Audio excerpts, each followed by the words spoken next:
Dear students, आज के video में एक एक्सक्लूसिव नया सब्जेक्ट हम लेंगे। We will be discussing financial management.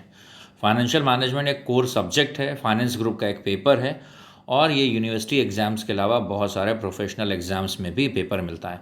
तो फाइनेंशियल मैनेजमेंट होता क्या है ये समझेंगे, फाइनेंशियल मैनेजमेंट की इंपॉर्टेंस क्या है, ऑब्जेक्टिव्स क्या हैं, इसके ऊपर पूरा एक आउटलाइन ड्रॉ करेंगे, उसकी एक रूपरेखा खींचेंगे और डिटेल में समझेंगे। और इसके फॉलोअप में अब आपको लगातार वीडियोस मिलेंगे फाइनेंशियल मैनेजमेंट पे एज अ सब्जेक्ट।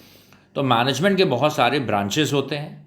प्रोडक्शन में करा जाए तो प्रोडक्शन मैनेजमेंट, मार्केटिंग के समय यूज़ करा जाए तो marketing management. In the same way financial issues को गवर्न करने के लिए मैनेजमेंट की जो ब्रांच है उसको बोलते हैं financial management. Financial management, this is an exclusive branch of management which is concerned with financial issues of an organization। किसी संस्था के वित्तीय लेन देनों के लिए, किसी संस्था के वित्तीय मामलों के लिए जो प्रबंध की शाखा यूज़ करी जाती है उसको हम बोलते हैं वित्तीय प्रबंध बोलते हैं, या उसको हम बोलते हैं financial management. Financial management is the branch of management which is concern with estimation of funds, procurement of funds and utilization of funds. किसी बिजनेस को करने के लिए कितना पैसा चाहिए होगा इसका अंदाज़ा लगाना, which is called estimation of funds.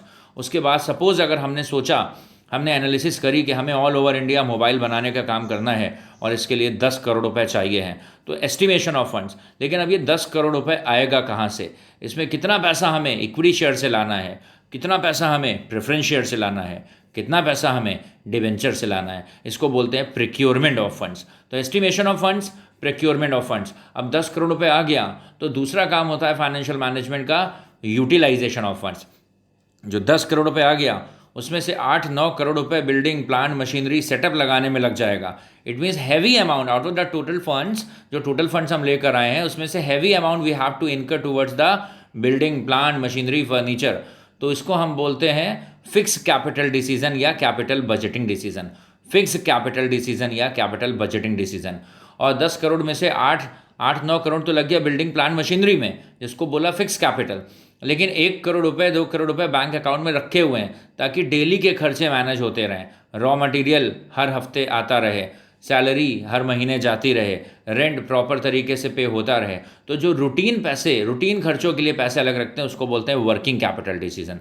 तो अभी हमें यहाँ इन्वेस्टमेंट डिसीजन में हम देखते हैं कि जो भी फंड्स हम प्रिक्योर करके लाए हैं मार्केट से, 10 करोड़ रुपीज़ जो हम उठा के लाए हैं उसको यूटिलाइज कैसे करा जाए, किस प्रोजेक्ट में पैसे लगाना ज़्यादा बेहतर है। हमारे पास 3 ऑप्शन है, प्रोजेक्ट 1, प्रोजेक्ट 2, प्रोजेक्ट 3।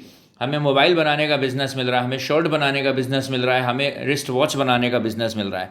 तो इन तीनों को रैंकिंग करना, किस प्रोजेक्ट में पैसे लगाना ज़्यादा बेहतर है, क्या तीनों की फैक्ट्री इस्टेब्लिश करी जाए या किसी एक की फैक्ट्री इस्टेब्लिश करी जाए, कितना रिस्क है, कितना रिटर्न है, इसको बोलते हैं हम लोग इन्वेस्टमेंट डिसीजन। तो इन्वेस्टमेंट डिसीजन में मेनली हम देखते हैं क्या कि जो भी पैसे हम फंड्स लेकर आए हैं 10 करोड़ रुपए, उसमें से कितना प्रोजेक्ट में लगा दिया जाए, बिल्डिंग प्लांट मशीनरी के नाम पर हैवी अमाउंट लगा दिया जाए जिसको बोलते हैं फिक्स कैपिटल, और कितना पैसा रखा जाए अपने पास जिससे डेली के छोटे मोटे खर्चे करे जा सकें, उसको बोलते हैं working capital decision.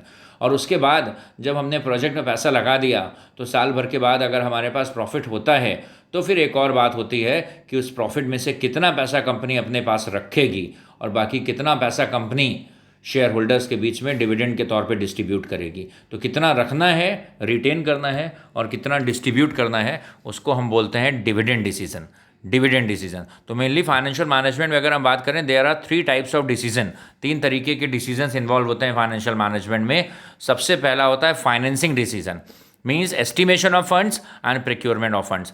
Financing decision का मतलब होता है फंड्स का अंदाज़ा लगाना और फंड्स को प्रिक्योर करके लाना। उसके बाद जो फंड्स आ गए हैं फिर आता है इन्वेस्टिंग डिसीजन। इन्वेस्टिंग डिसीजन में क्या करते हैं, हम देखते हैं कि कितना पैसा बिल्डिंग प्लांट मशीनरी में इन्वेस्ट करना है, प्रोजेक्ट में लगाना है, और कितना पैसा डेली यूज़ के लिए वर्किंग कैपिटल के नाम पे रखे रहना है। और लास्ट में इन्वेस्टमेंट डिसीजन के बाद डिविडेंड डिसीजन। डिविडेंड डिसीजन में हम डिसाइड करते हैं कि कितना पैसा हमें अपने पास रखे रहना है, रिटेन करना है प्रॉफिट में से, और कितना शेयर होल्डर्स के बीच में डिविडेंड के फॉर्म में डिस्ट्रीब्यूट करना है। तो ये फाइनेंशियल मैनेजमेंट का एक ओवरव्यू था, इसको ध्यान से पढ़ेंगे। ये बहुत जगह इलेक्टिव्स में, ग्रुप्स में, अलग अलग पेपर में मिलेगा और बहुत ही इंपॉर्टेंट एक सब्जेक्ट है आपकी खुद की अंडरस्टैंडिंग के लिए। अकाउंट्स कॉमर्स के अगर आप बंदे हैं तो आपको ये सब्जेक्ट ज़रूर से आना चाहिए। ऑल्दो ये बेसिक इसका था, कई बार अब इसके ऊपर पूरे सीरीज ऑफ लेक्चर आपको फाइनेंशियल मैनेजमेंट पे मिलते रहेंगे। इसको कॉपी में नोट कर लीजिएगा and will be sharing another video very soon. God bless.